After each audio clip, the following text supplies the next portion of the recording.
This is Tiki from Healthy Living with Tiki. Today we're going to make some milk chocolate and walnut keto fat bombs. I hope you enjoy the recipe. Don't forget to like, comment, and subscribe. Thanks for watching. Let's get into the recipe.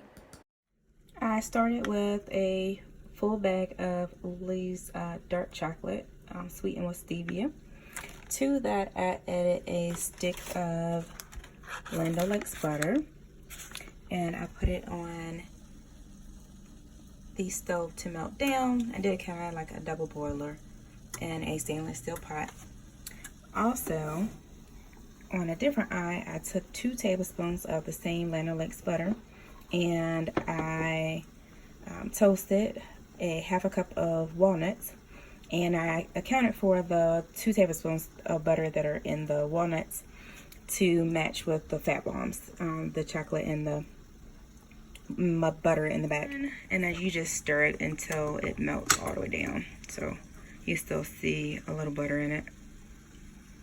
So it still has some chunks of butter. So we're almost done though. We're almost done.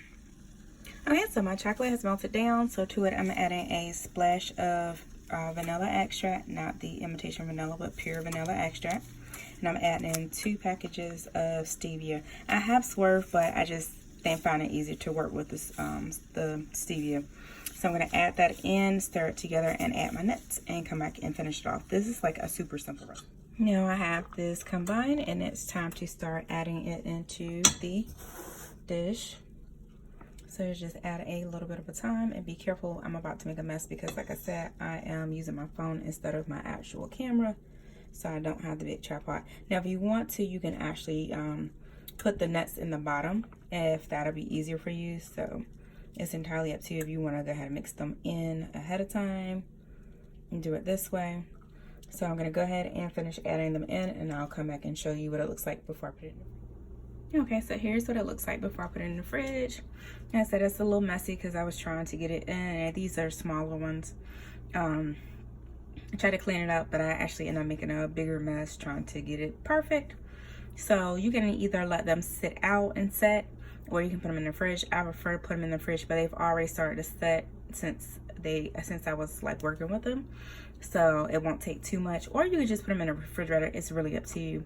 I'm going to go ahead and put them in the freezer because I want to pop them out and then put them into clear plastic bags to keep them a little bit longer, because that's how I choose to store them. So I hope that you should give this a try. Super duper easy. Takes less than like 5 to 10 minutes to do it. You could also do it, melt the butter and the butter down in the microwave. This is really super easy. Like I said, just the chocolate chips, the Lily's chocolate chips, butter, a splash of vanilla. You can add in a splash of heavy whipping cream if you want to lighten it up a little bit. And also the 2 packs of stevia. The chocolate chips are already sweetened a little bit, but I like sweet, so that's why I did it like that. So give it a try. Hope you like it. Thanks for watching.